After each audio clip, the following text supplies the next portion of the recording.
Hello, everyone, and welcome to Police Off the Cuff, Real Crime Stories. I'm your host, retired NYPD Sergeant Bill Cannon, a 27-year veteran of the NYPD. So we got some good news, even though in this case, you hate to say that there's any good news when you know the circumstances of this case. But we got some good news late last night in the fact that there was 2 people arrested in regards to this case, of course, of Savannah Soto and Matthew Guerra, and of course the unborn child. And we called this case as we saw it right from the beginning, and it was ugly. It was ugly in many ways, not just in the actual homicide case, but in what caused it. And the elephant in the room that we were not afraid to say right day one, that this whole case was about the drug trade. And it absolutely 100% was. It was one of the first things out of the San Antonio sergeant's mouth when he did the press conference late last night. But so that's not either here nor there. What's really here nor there is now that 2 people are going to be held accountable. And the shooter, that you can't even fathom what he did. And he's eligible for the death penalty. There he is, on the screen, Christopher Prasiado, 19 years old. You can't imagine, what was this kid thinking? And then you find out he's got no arrest history. And you think, how is that possible? Does he have a sealed juvenile record that we don't know about? But just unfathomable to go from no arrest history to a triple murder over a drug deal gone bad. And let's call it what it is. And there's his father, Ramon Presciado, 53 years old. By all accounts, a hardworking citizen, couple of scrapes with the law far in his past from the 1990s. Again, is it that he would do anything for his son? I love both my sons dearly. If one of them told me they did this, I'm not down with it. Guess what? Turn yourself in. That's what I would say. I think that's what most parents would say, So we're going to go over the case tonight. And where is it going now from the prosecution perspective? And what was the evidence? And we talk about the way detectives work, going from point A to point B to point C, and all the information they have to take in and the steps they take, the investigative steps they take to come across the information. And there was a lot of smoke screens in this case because a lot of false information came in from the public. So we're going to discuss all of that, and I'm going to have 2 outstanding co-hosts on with me tonight. So you're about to enter the off-the-cuff zone. Real crime from a police perspective. The police off-the-cuff zone.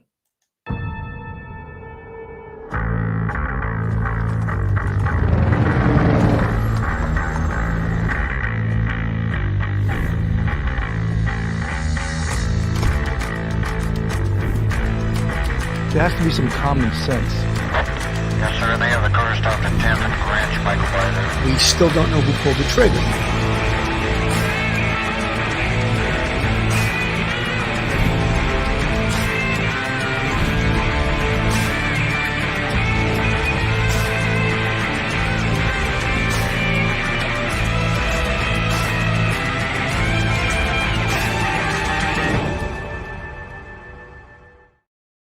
I'm excited about tonight's show, so I'm going to get right into it right away because I don't want to lose 1 second of my time or your time because we got some really deep pros on this case.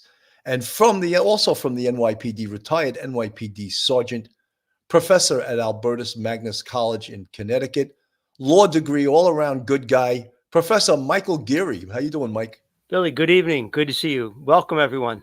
Mike, you bring such a calmness to this, my type A personality.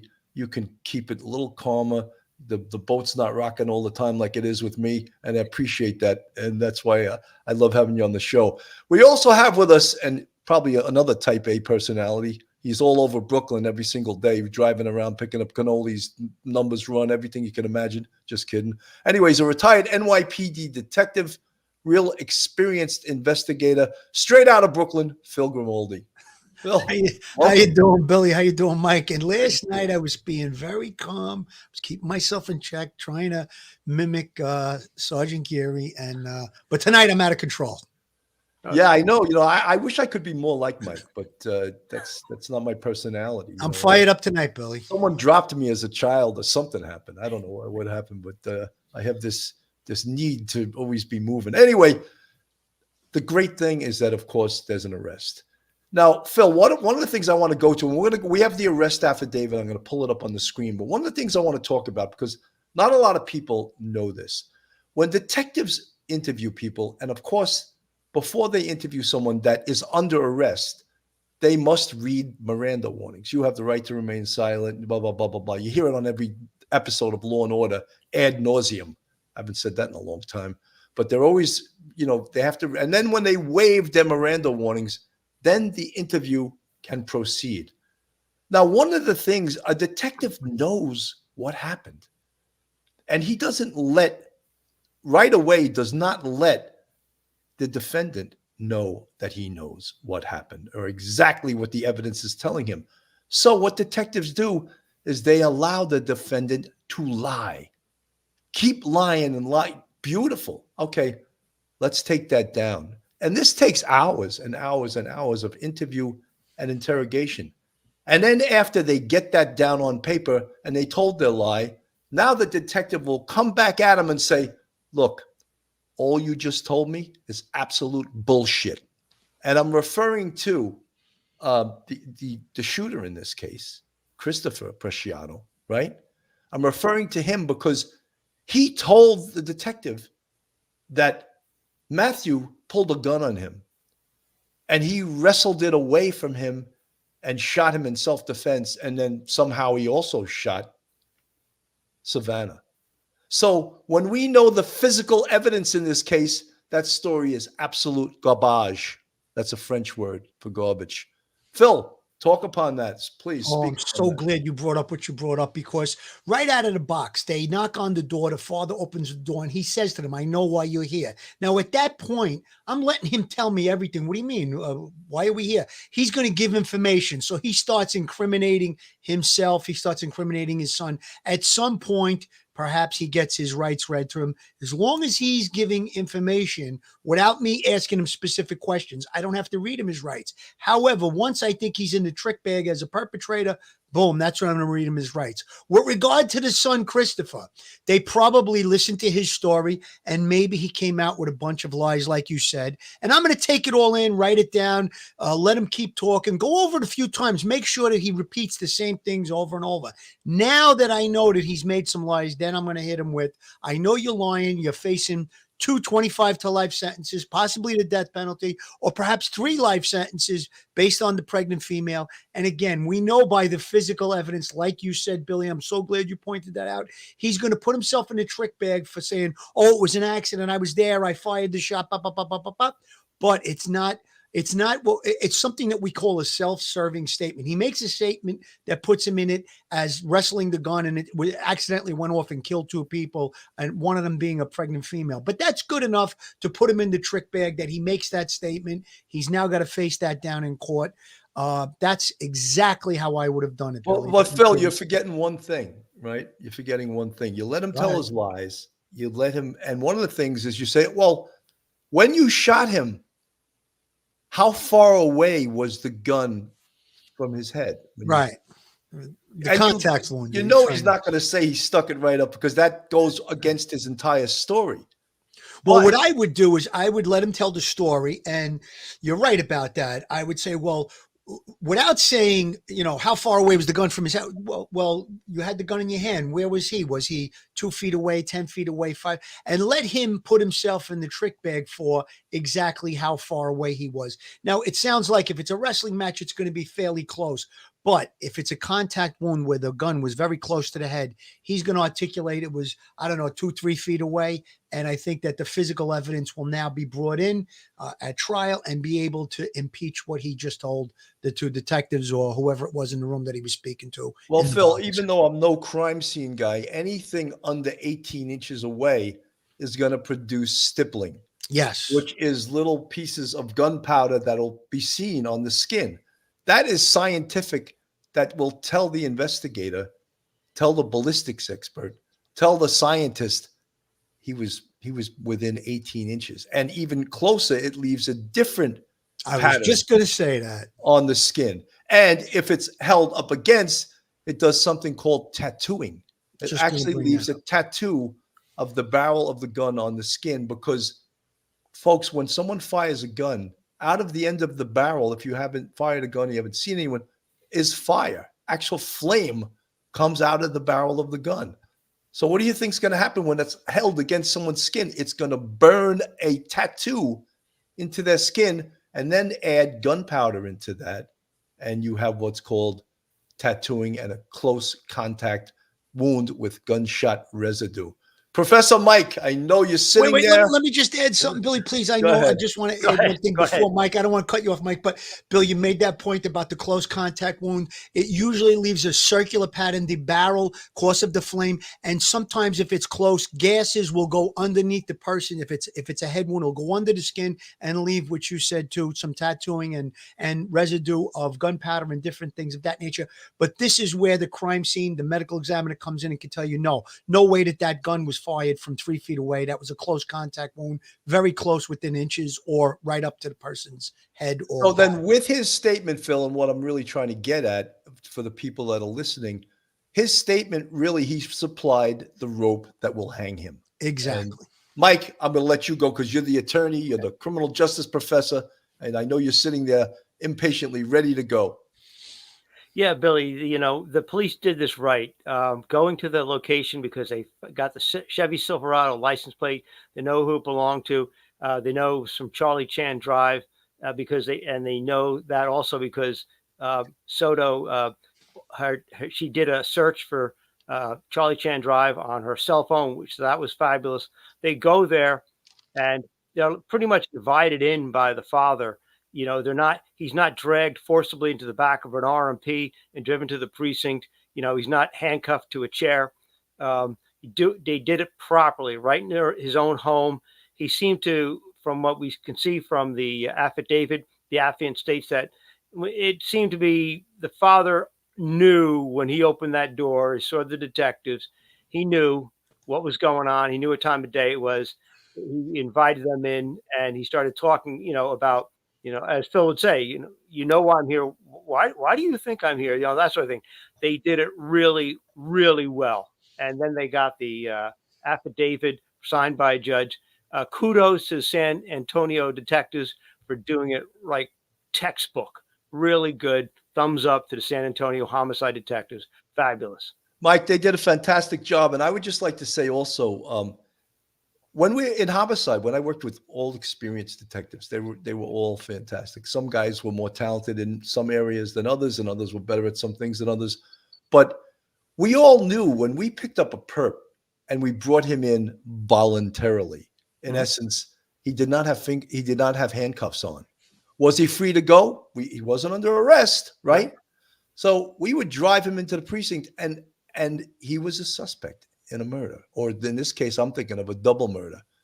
All three of us in that car on the ride from the Bronx to Manhattan, guess what we said? Nothing. Why? Because when we get asked at a later trial, what did you talk about, detective? What did you talk about, sergeant, when you drove back to the 2-3 precincts from the Bronx? Nothing. We didn't say a word. We didn't ask your client a single question. Oh, that's not, well, it's very believable because we're professionals. And did you read him Miranda? No. Well, why not? Because he wasn't under arrest. Right. And that kills defense attorneys because, like Cy Sims said, an educated consumer is our best customer. That's right. In the police world, an educated detective is the best detective. That's right. Phil? Yeah, Billy, I mean, listen, in the ride back, if you're taking somebody to the station house, if they make a spontaneous utterance, I'm going to listen and I'm going to maybe write it down if it's pertinent to the investigation, but I'm not going to discuss anything. I don't have to read him his rights. I'm not obligated to read him his rights. Once I bring him into the precinct, I feel that he's a perpetrator. Then I'm going to read him his rights. And if he still wants to make a statement, that's all well and good, 100% legal. And that's just the way we do it. I mean, of course, in court, the defense attorney can raise and say, oh, how could it be that you drove for 20 minutes with my client in the car or whatever amount of time and you didn't talk about, no, we talked about the traffic, we talked about the weather, but we didn't talk about the case. And if a perpetrator started to ask questions, I would say, hold on a second. We're going to discuss everything when we get to the precinct. That's how we handled it. Exactly. I want to just play this quick. I love this sergeant from Moscoso from San Antonio. He was the talking head for the department. He probably hadn't slept in about a week, but let me play a little bit of this. Say that when we recover, or when the bodies were discovered on Danny K, obviously the investigation began. SAPD detectives made that location and started collecting evidence. One of the key pieces of evidence that we did collect at the scene was Savannah's cell phone. And so that was handed over to our technology team, who was able to download some information on there. With the assistance of the U.S. Secret Service, we were able to get enough information. And so that information was given to our detectives today. With that information, the detectives were able to find a possible location of where the suspect vehicle that was released on that surveillance camera, the surveillance video, possible location where that suspect vehicle might be. They made that location, and sure enough, the vehicle was there. They did a little bit of surveillance on the video, or on the vehicle, and then were able to determine which house it belonged to. They went up, knocked on the door.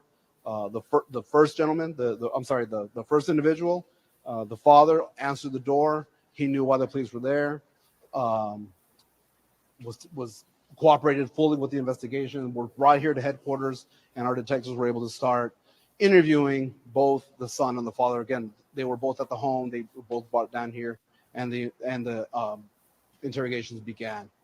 Through interrogating the individuals, our detectives had enough, based on what they said, there was enough information there to get a warrant signed by a judge tonight, again, to charge Christopher with capital murder and Ramon with abuse of a corpse. Mike, I want to just, for everyone that might not understand, explain to our audience what a capital murder is, Mike. Okay, thank you. I was looking up this today in terms of the difference between New York and Texas. Texas Penal Code Section 1903, capital murder, special victims category and special circumstances category. If you kill a child under the age of 15, or you kill a judge or a district attorney in a case, if you kill a police officer or a correctional officer, it's capital murder. Then there's special circumstances.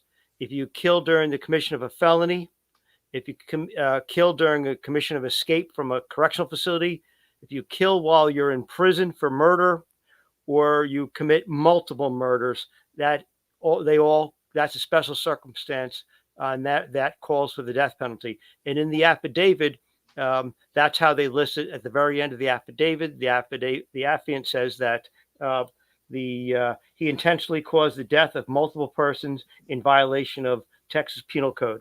So that's what it is. Mike, let me ask you something. What age makes you eligible? Is it 18? He's 18, so you got to be 18 years old. Okay, because I was thinking, some of these states are getting crazy and they're raising the ages 21. Yeah, they did that in New York, and they raised the age of a juvenile to 18, less than 18, from less than 16. Right, exactly. And some of the worst criminals out on the street are the kids less than 16. Yeah, they got no fear. Right, they have no fear whatsoever. So in this, I was wondering, do you have to be over 18, or did they raise it to over 20? But this is Texas. No, 18. And Texas 18. Is a little bit, if this was California, it'd probably be 40, So ridiculous. But that's it's death penalty. I can't say enough good things about the San Antonio police, the investigation they did. They did an outstanding job. The police take a beating across this nation. And, we won't get into the politics, but the defund the police movement, all that nonsense. And the press also, after 6 or 7 days, the press will say, is this a cold case? Why don't you go have a cold case in the back of the 7-Eleven? Are you kidding me? It's a little bit ridiculous, but the press adds a lot of fuel to that fire. So the police here in San Antonio, they were great. They kept their mouth shut. They kept it. And this is why they keep things close to the vest. There were so many things out on social media. There was a picture of the shooter that with no evidence. Someone decided to put a picture of who they thought the shooter was on Facebook, and people were showing it like it was the shooter. And guess what? It wasn't. So how do you apologize for that once you put it out there, you know? And all kinds of false information because of the 24-hour news cycle and social media. All kinds of false information goes to the police. And what Phil and I know as investigators is that every single tip you get, what do you have to do with it, Phil? You got to investigate it. You got to look into it. You got to vet it. You got to see if it's relevant. You got to see if it has anything to do with the case, or if is it just some neighbor that the dog crapped on their lawn and they're calling up about that person to try and get them in trouble and aggravate them. So again, it's something that it can sway you away from the direction of the case, the proper direction, but it does have to be done. In this case, I just wanted to make one quick point. I think that the San Antonio police did a great job, and it just goes to show that we don't care about what the victims were doing when they became victims of a homicide. It's all about getting justice for the victims. The San Antonio police knew early on that this was something to do with drugs, the drug trade, a drug deal gone wrong. However, they still investigated at the same pace that they would any other case, and that's what true law enforcement does. And I think that's something to be mentioned in this case for sure, because a lot of times people say, oh, like in the Gilgo Beach case, they say, well, you know, the police dropped the ball because they were sex workers. Not true. Victims are victims. We knew there was corruption there in that case. In any case where there's a victim of a homicide, you're supposed to investigate it the same way, no matter what the victim was like before they were killed. You know, Phil, that's true. But, you know, even having said that, even in New York City, there's certain politics of the city that will allow for more resources to be put into a homicide that occurs at a certain location as compared to another location. And we all know that's true. And the powers that be would deny that till their death. But if something happens between the streets of 59th Street and 96th Street on the Upper East Side, they're going to send the National Guard in. You know, it's like, I'm exaggerating, but it's reality you're talking about, Bill. That's just reality. The politics of New York City would dictate exactly what you said. Something that happened in East New York in a depressed area is not going to get the same amount of resources that the Upper East Side will get. It's simple as that.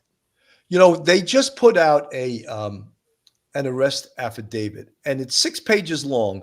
I'm going to refer to page 3 of this. I'm not going to read the whole thing because it's too much. We don't sit on here and read documents. We are the real popo, all right?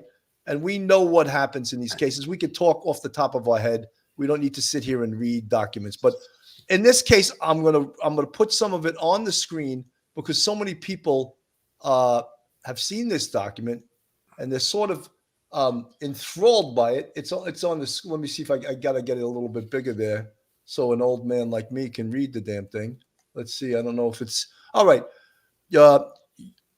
From the victim vehicle recovery location, your affiant was able to discover that the victim's vehicle pinged near Charlie Chan Drive and Cary Grant Drive around 23:50 hours on the night they went missing, which was the 21st, I believe. Mm-hmm. The vehicle did not start moving again until around 23:54 hours. That's 11:54 p.m., guys. The vehicle then traveled to 5903 Danny K. Drive, where the victims in their vehicle were discovered on December 26th, 2023. So 4 days later, right? Your affiant conducted computer research and was able to locate a vehicle that looked identical to the suspect vehicle on camera with the victim vehicle. Your affiant did research on the owner of the vehicle and found the owner of the vehicle matched the description of the male that exited the vehicle on camera.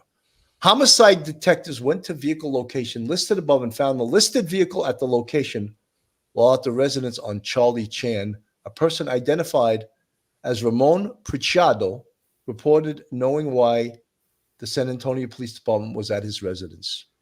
Ramon Presciado informed SAPD detectives to speak with his son, identified as Christopher Prasiado, Ramon Presciado and Christopher Prasiado were transported to the San Antonio Police Department homicide to speak with your affiant. The affiant is the detective that's going to sign this document, while additional San Antonio Police Department detectives searched the residence on Charlie Chan Drive under the authority of a search warrant. Your affiant spoke with Ramon Presciado after Ramon Presciado was read the Miranda warnings. Ramon Presciado admitted to driving his Chevrolet Silverado to 5903 Danny K Drive, where he met Christopher Prasiado. Ramon Presciado identified himself on surveillance video from 5903 Danny K Drive as the person observed exiting the Chevrolet Silverado. Ramon Presciado reported meeting Christopher Prasiado at this apartment complex, who was driving another vehicle. This vehicle is the vehicle in which Matthew Guerra and Savannah Soto were found deceased. Ramon Presciado admitting to assisting Christopher Prasiado at 5903 Danny K Drive. Ramon Presciado knowingly treated the human corpse of Matthew Guerra, Savannah Soto, and the unborn child of Savannah Soto named Fabian in an offensive manner by leaving them in the abandoned vehicle. The affiant then spoke with Christopher Prasiado after Christopher Prasiado was read the Miranda warnings. Christopher Prasiado reported Matthew Guerra and Savannah Soto drove to his residence on Charlie Chan Drive to sell Christopher Prasiado marijuana. Christopher Prasiado went on to provide a version of events that were inconsistent with the evidence collected at the scene and from the victim's recovered vehicle. Christopher claimed the male victim pointed a weapon at him, and Christopher was able to manipulate the weapon, resulting in the female being shot. Christopher then stated that had the weapon pointed at him again and he manipulated the weapon again, resulting in the male victim being shot. Christopher Prasiado's statement is inconsistent with the gunshot wounds suffered by Matthew Guerra and Savannah Soto and the evidence located at the crime scene. Christopher Prasiado intentionally discharged a firearm at Savannah Soto and Matthew Guerra with the intention of causing their death. The actions of Christopher Prasiado resulted in the death of Matthew Guerra, Savannah Soto, and Savannah Soto's unborn child named Fabian. Your affiant has reason to believe and does believe the said defendant, Christopher Ray Prasiado, on or about the 21st day of December 2023 in Bexar County, Texas, intentionally caused the death of multiple persons in violation of section number 19-03 of the Penal Code of the state of Texas. And this is signed by the detective. I can't read his shield number 2322. It's not printed, so I can't read his signature. But so we can just be assured that this was signed by the detective and sworn to by the detective. Actually, Detective Goodwin is the affiant. It's printed in another location. So that's the arrest affidavit. Pretty telling, Phil. And all the things that needed to be covered in that arrest affidavit covered and satisfy the district attorney that they covered all these things so that he will have an easier case to present to a jury. Two things I wanted to point out, Bill, from that affidavit. Last night we discussed how we both believed that the victims would have been killed in another location. We believed that the location was going to be within close proximity of where their victims were found. Turns out they were just around the corner. The other thing we pointed out, if the cell phones were recovered, that would be a treasure trove of information for the detectives. As it turned out, Ms. Soto's cell phone was recovered. That was able to lead them in the direction of this drive where they met the perpetrator initially. So two big points of what we talked about last night turned out to be right on track, that the victims were killed not far from where they were found, and that the cell phone turned out to be something that was very intricate in solving this case. 100%. Mike, based on that affidavit, I think the detectives did a hell of a good job. And why don't you comment upon that in regards to now they hand this good case to a district attorney with the icing on the cake. Great job. They talked to the father first, The father understood what was going on. He knew what the detectives were there for. And, he made some statements at his home. They accompanied him they took him to the police station, homicide unit, where, you can better control the questioning because you're going to probably videotape it and you're going to read Miranda. And this way you're going to cut off any defense attorneys saying that you pressured the person in their home, you browbeat him, you didn't read him his Miranda rights, you violated his constitutional rights under the Fifth and Sixth Amendment, things like that. And so they took him and his son Christopher to the police station. They did very controlled interviews. Everything's videotaped. So what they did was they dotted the I's, crossed the T's. They did it fairly quickly. They did it the way they're supposed to. Getting the arrest warrants is perfect because now you've got a judge signing off on their probable cause. They did it right. What they did is they tied it all up, any loose ends, into a nice, neat package. They give it to the prosecution, and it's going to be very difficult for a defense attorney to say that the statements made by the father or the statements made by the son that implicated themselves in this crime, were in violation of their constitutional rights. So they did a great job making sure that what they got in their investigations, all this good information, will be used as evidence in an upcoming trial. Right on. 100%. Kevin Cotlong, the alleged murderer, told the investigators that it was a drug deal gone bad. It was self-defense, and that he tussled with the male victim over the weapon. Both victims were allegedly found with, now you're keeping me in suspense. Now, I'm going to piggyback your little question. It's not even really a question there, with someone else that said, why didn't they ask for an attorney? And one of the reasons they didn't was because he wanted to tell his story. He wanted to tell his story of self-defense.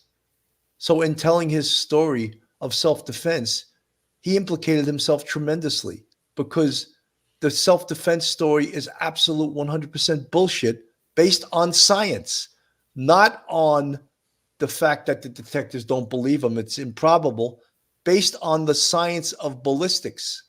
It's absolute nonsense. So thank you, Christopher, for telling that story. And thank you for not asking for an attorney. And thank you for thinking you could outsmart the police. Excellent. Good job. Phil. You know what, Billy? Think about it like this. He didn't think this through, obviously. We always say that, thank God, criminals aren't as smart as they think they are, that they make a lot of mistakes. So he has this incident. He kills 2 people. He enlists his father to help him. A couple of days later, the police are knocking on the door. All of a sudden, the oh shit comes out. He knows he's in trouble. His father points to the police right to him. So now he's thinking, let me come up with a story, self-defense. That'll be something that I can hang my hat on. He tried. It's not going to work. The physical evidence is going to show what really took place. Where he was coming from to lure these people to his house and then shoot and kill the 2 of them and think he was going to get away with it. God only knows what was going through his mind. But I think that I'd rather have him say the story that he said from a criminal, from a prosecution standpoint. I'd rather have him say what he said, implicate himself to a point where he says it's self-defense, than have him say, I don't want to say anything. I want an attorney. So I think that it was probably the best set of circumstances that could happen in a case like this with regard to criminal prosecution. I mean, had he confessed 100% wholly, that would have been the perfect scenario. However, I think that this is not bad. It's putting him in the trick bag, placing himself on the scene, putting the gun in his hand. So all of those things is going to be like a super high mountain to climb over for a defense attorney at trial. We spoke a lot about, in this case, how important the forensic evidence is. But as important is the real popo work, the real police work, the real investigation work. Don't we know about that, Bill? All the types of work that no one wants to do, the grunt work, the canvassing, the talking to people, the pulling up vouchering evidence, the visiting with the family, the contact other law enforcement agencies to assist. In this case, they were assisted by a federal unit, the Secret Service, to do the cell phone work. I had spoken about perhaps they were going to enlist the DEA, the Drug Enforcement Administration, because all of these federal units, not only are they good, but they have huge resources. They got lots of money. Our tax dollars don't go to waste on the feds. They cut the local police down more. The feds got like crazy money. So they did use a federal unit. They used the Secret Service because, guys, when they do search warrants, they do phone, those things aren't free. Like when they do cell site information, the phone carrier does that. They charge probably $1,000 a day to do that. So when the police department has to pay that, they're like, well, a case like this, they wouldn't backpedal and say, we're They'd not spare paying no for it. expense on a case like this. Right, like this, no. But a regular case, they might say, hey, could you get the DA's office to pay for this? Couldn't you maybe get the feds to pay for this? Because the police department doesn't have unlimited funds. And, well, either does the feds, but they certainly have more money than the local police. Mike. Yeah, Billy, they were smart. They got the Secret Service in right away, and that's fantastic. And that really seemed to put them on the right track right away once they got the information from Soto's phone. From that point on, things were clicking, and that was great. Just realize that, the shooting location was, 1 block away from where the bodies were. That just tells you this is a local person, this is a local drug dealer who did this. This isn't somebody from the outside. They weren't shot and across town and dumped there. So it really, really cleared up what they were dealing with, and they got the information from the Secret Service. And that's the wonderful thing. We talked about this with the Gilgo beach killings, the Rex Sherman. Once you have cooperation between the local police and federal agencies and state agencies, you can accomplish so much more so quickly. And it's all about keeping a professional relationship that, to assist and their willingness to assist. And they know you need help, and they did it real quick, lickety split. And therefore, this was solved very, very quickly. Good job all around by everyone concerned. Absolutely. Tremendous job. And I just want to keep giving kudos to the San Antonio Police Department because, local police departments, they're not given the credit that they deserve for the work. And cases like this are really thankless cases. And you work so hard and so much criticism, unwarranted criticism from the public. Oh, it's been 6 days. They don't have an arrest. They're incompetent. They're this. They're not telling us what's going on. They're purposely not telling you what's going on. Because when they do make an arrest, they want to make sure that it sticks. Folks, if you like real crime, true crime from a police perspective, then you're in the right place. Police Off the Cuff from a police perspective. And if you're not subscribed to us, go on our YouTube, hit that subscribe button, give us a thumbs up, ring that bell, and share us, with your friends, your family, and anyone you can think of that would love 3 former cops from the NYPD. If you want to contribute to us financially, we have a Patreon with 3 different levels, and we also have a YouTube channel memberships with, count them, 5 different levels, and we appreciate all our friends, all our subscribers, and sometimes I call them fans, and most people don't mind that because then those people that do mind that, I'll call you friends. Those people that don't mind that, I'll call you a subscriber, whatever. But we appreciate you guys for supporting the Police Off the Cuff podcast. Phil, why don't we just go right to the Joe Murray commercial right now, and then we'll get that over with. Okay. Listen, guys, if you found yourself in need of a criminal defense attorney, Joe Murray is your man. You see him right there on the screen. Joe Murray is a retired 15-year member of the NYPD, and he's also a terrific criminal defense attorney. So he literally knows both sides of defense. If you need to get a hold of Joe, you can reach him on his website, jmurray-law.com. His telephone number is 646-838-1702. Or you can email Joe at jmurray-law.com. Joe is a big subscriber of Police Off the Cuff Real Crime Stories, and we think Joe is a terrific criminal defense attorney. Absolutely. Huge supporter of this podcast. Someone asked, I got to find it now in the chat, do we think that that Christopher brought the gun? And I think, I think look, one of the things we don't know is because the San Antonio police didn't tell us if they recovered the gun in the search warrant. And right. They know that now. And so the question was, do we think that he brought the gun to this or that the gun was on on Matthew. No, we believe it's his gun. And they'll do a trace of that gun if and when they do find it. But the story of it is that he wrestled it away is preposterous. Mike. Yeah, Billy, it wouldn't make any sense from what he's saying if you just think about it. Phil's talked about this. You're wrestling with somebody. They pull a gun on you. You're there to buy marijuana. They pull a gun on you before the purchase is made. So that goes out the window. You're wrestling with them. And in wrestling, you get control of the gun, but yet the trigger's pulled, a bullet enters Soto's head. She's dead. You get control of the gun again. You're fighting over it some more. You shoot, Matthew in the head. And then, well, let's see, what should I do now? Self-defense, because I'm pleading self-defense. So that means I'm a fairly law-abiding citizen. Oh, I know what I'm going to do. I'm going to put Matthew in the back seat of the car, and I'm going to drive the car around to where it can't be found for like 4 or 5 days. It doesn't match. It just doesn't match. And all of that stuff, all of the medical examiner's information, it's all was sitting there in the police file when they brought, Ramon and Christopher in for questioning. They did it right. And it won't hang together. There's no way you can make it hang together logically.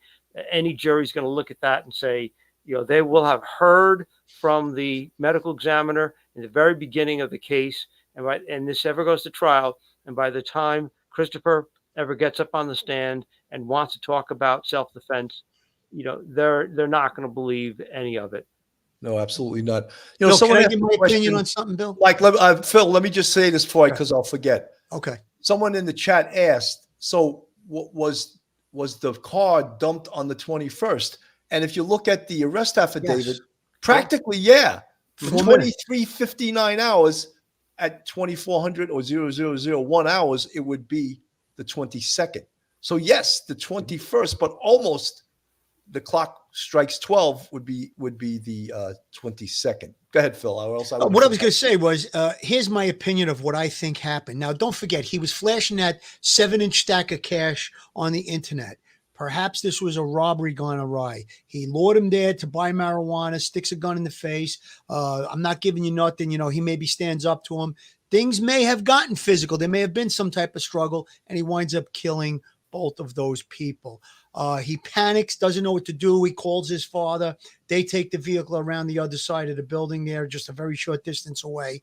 And here you have it. They're captured a few days later. That's what I think seems like the most logical scenario that I see. Could be wrong. Could have been a straight out. They pulled up and he just executed him. Doesn't seem likely, though. It seems like it was kind of a spur of the moment thing because there was no plan to get rid of the bodies. It was just, like I said, around the corner.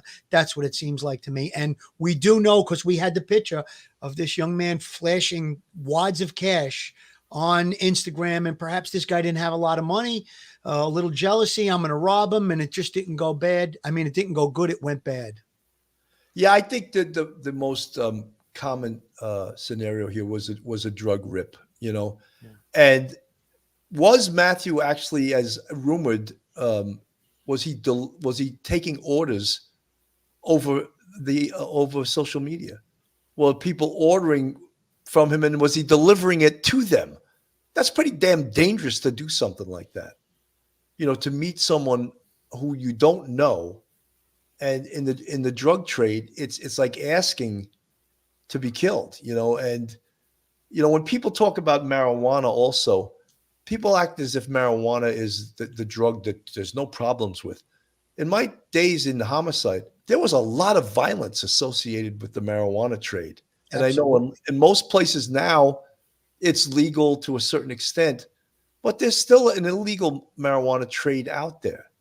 And there's still people know drug dealers have money. And that's why every drug spot is protected with a gun somewhere underneath the car, underneath the tire, hidden somewhere. They don't carry it on them because the popo is going to jump them and toss them and find the gun. But they keep it close by because they may have to defend the spot. In this little, almost like mail order or delivery service, they're putting their life on the line to do that because you're not dealing with stand-up people. Mike. Yeah, Billy, and the sad thing about it is he has Matthew has his pregnant girlfriend in the car. She's 9 months pregnant when they're doing this. He's conducting business with her in the car. Amazingly reckless. He knows what time it is. He's been around the block a few times. He's been shot at. I'm sure maybe he's shot at a few other people. But to have your 9-month pregnant girlfriend in the car next to you while you're doing a drug transaction, that is so reckless, and it just speaks volumes about his feeling about what the value of human life is, and it's just shocking when you look at that part of it. Totally shocking. Yeah, well, someone put in it, why was the public told both were shot behind the right ear? I don't, we haven't seen the pathology reports. We haven't seen the autopsy reports. So all we were told was both wounds were close contact wounds. The police never said that. So as with so many things in cases like these, so many things are rumor and conjecture. A close contact wound could mean, and they said to the head. So it could mean anywhere, but behind the ear, I don't know who officially said that. Who of an official position said they were both shot behind the ear? Phil, did you get that from an official police department source? Me? You're putting that to me, Bill? Yeah, why not? Yeah, no, I didn't read that. I didn't see that. It doesn't sound likely that they'd even come out and say something like that until we get confirmation from an autopsy report, like you said, or from the police department. We know they were shot close range, shot in the head, both victims. And I don't think it really makes that much of a difference. The bullet wounds are different if it's from a distance or if it's close up. These two victims are dead. We have the person responsible for it is off the street.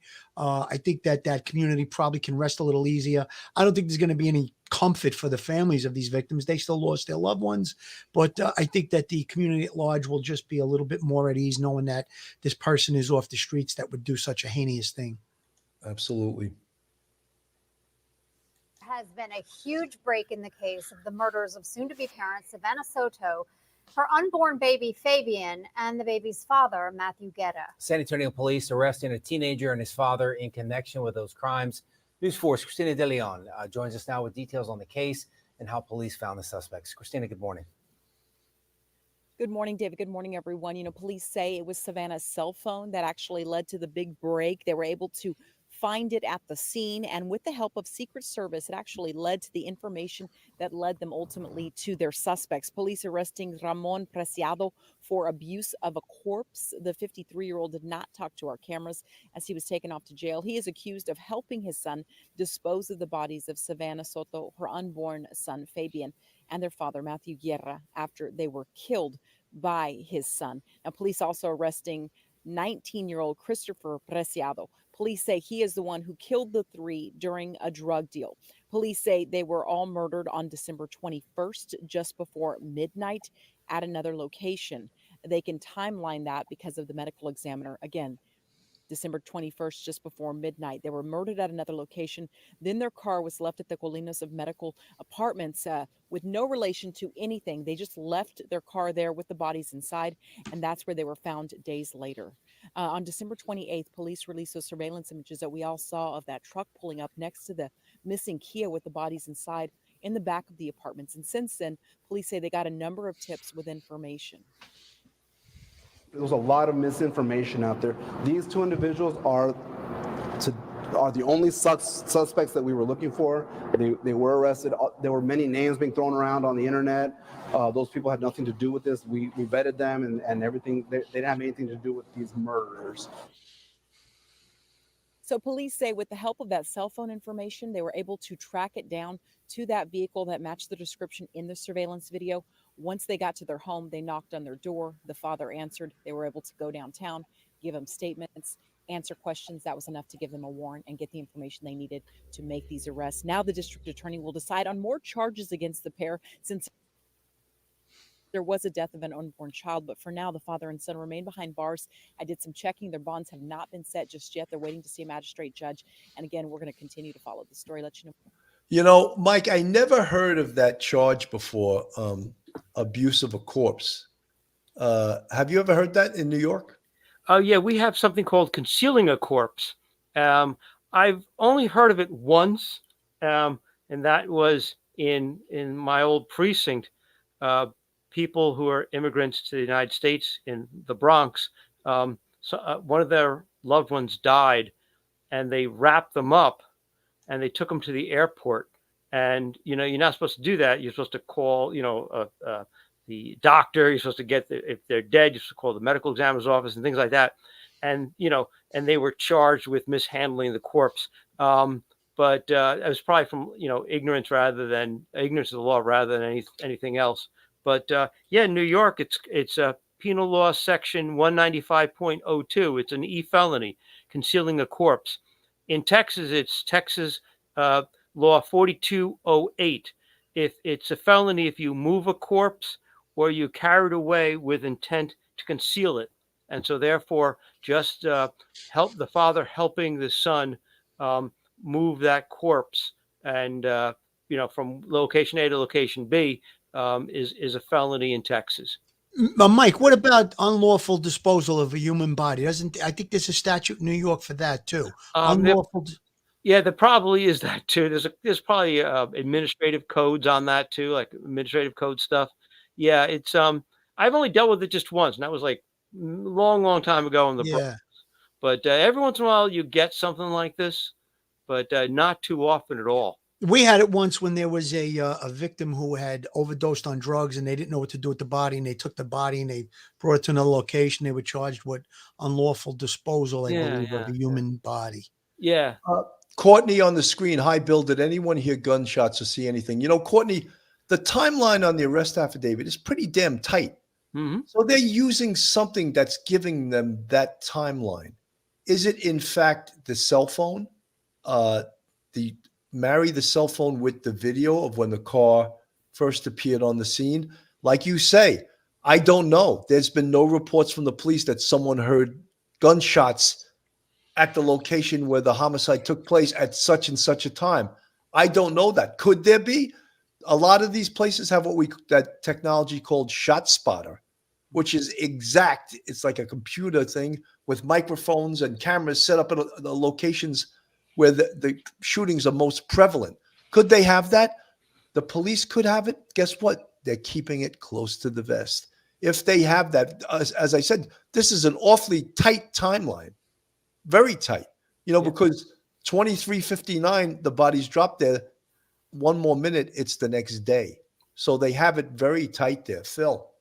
Yeah, I was going to say that once they know the location of where they believe the homicide takes place, I'm sure they did extensive canvases. If it's a residential area, I would almost think almost positively that someone had to hear something, whether or not those people will cooperate and come forward with the information.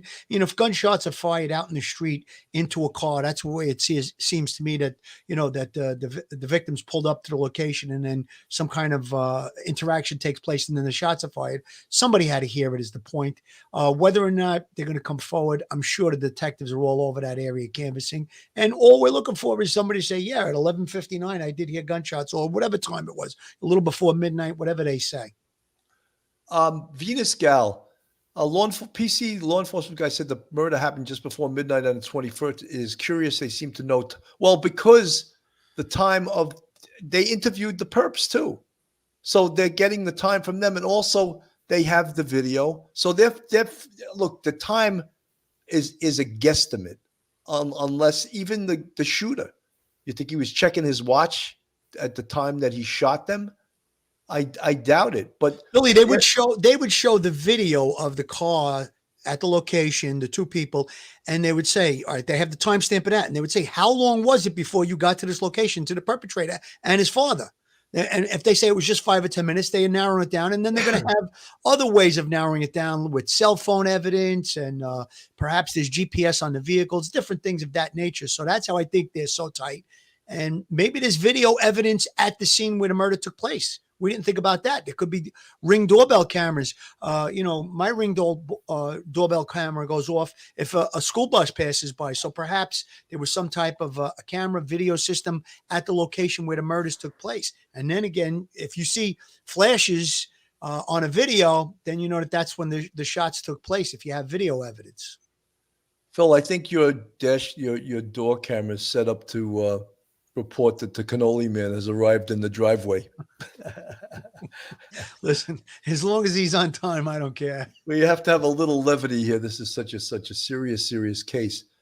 But there's many folks, those are all great questions. And how they figured out this timeline. Is it exact? No, but it's pretty damn close. It's just like even the time of death from a biological perspective can be off by a huge amount of an hours even, because science predicts time of death through body temperature, rigor mortis, algor mortis, putrefaction, decomposition, lividity, all these different scientific terms. And guess what? It's not exact. So some of these timestamps that we have, specifically cell phones and video, they're pretty damn close to giving us the exact time. Mike. Yeah, and Billy, that's so useful because once you work out a chronology of them leaving the house, or maybe Miss Soto getting a text message, or meet at this location, or that sort of thing, or perhaps Matthew Guerra getting a text message on his phone. It's lost in this time, but however, that sort of thing, it gives you a location, and so you can do a chronological replay of what happened, and therefore you get a chronological replay of what the neighborhood, what the time was, what the neighborhood looked like, who were the people coming and going, what stores were open, what people had their lights on in the neighborhood. You do a canvas and you see there's an old lady who's up half the night. It happened around midnight. You see her there. You make all these questions to all the people that you do your canvas. It gives you a great way to just engineer the crime scene from finding the victims there and going re-engineering it backwards and trying to figure everything out. And that's fantastic. And it's so useful because it really narrows down the possibility of a defendant trying to worm their way out of something by saying they weren't there. It was an hour earlier or a half hour before or something like that. It's so important, all this technological data, to narrowing down a defendant's ability to weasel out of a criminal charge. 100%. Quick point about timelines. Every affidavit that I ever signed, when it referred to time, it always said at approximately 23:59 hours or approximately 0400 hours, whatever it was. So that gave you a little bit of leeway, because sometimes a video camera could be off by a minute or two. However, when you inspect it, you check the time and you see the video camera, maybe it's off by 2 minutes. So you could adjust a little bit. Things like that will be brought out in court, but that's why they use that word approximately. Absolutely. Let me play this here. New charges The picture tonight for the father and son arrested last night for the deaths of it's that feeding well. a pregnant woman and her boyfriend. The new charges are in addition to the original charges we first told you about on KENS5.com. KENS 5 reporter Zach Briggs joins us live with the details. Zach?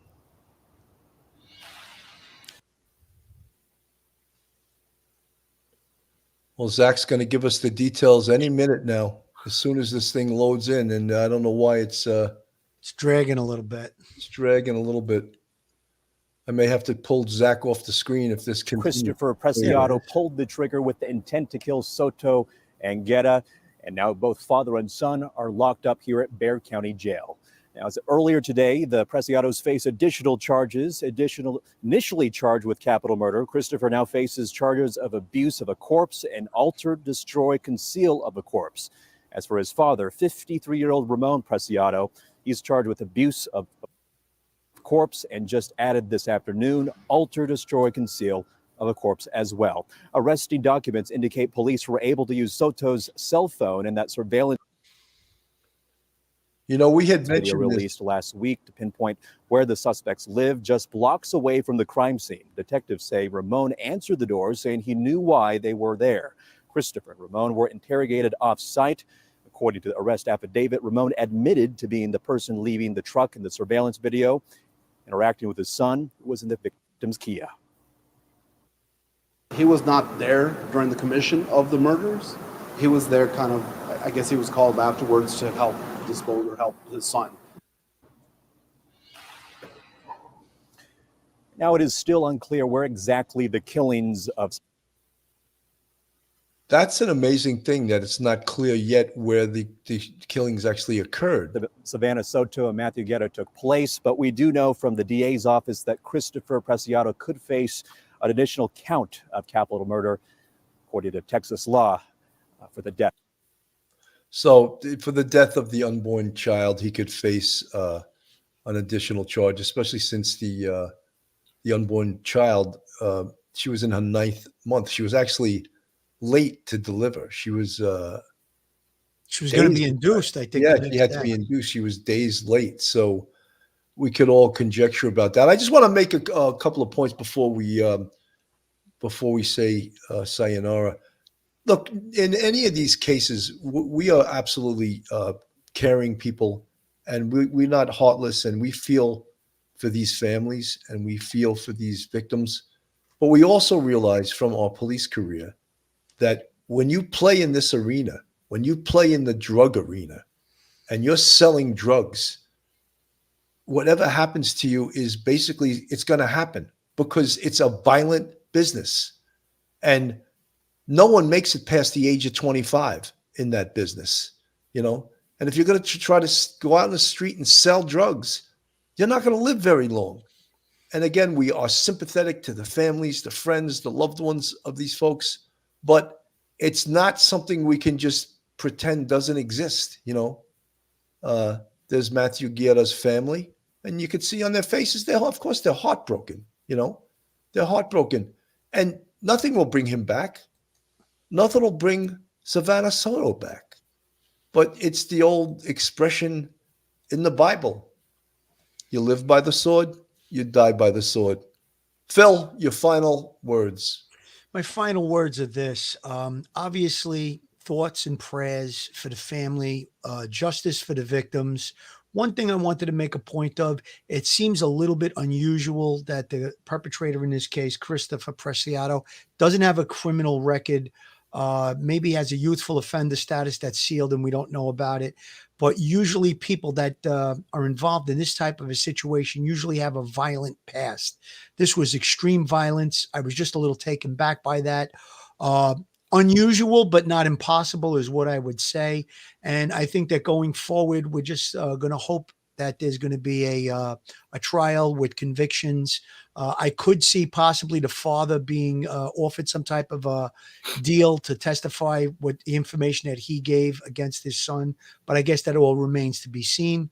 And that's it. Again, just thoughts and prayers for the family and for the victims.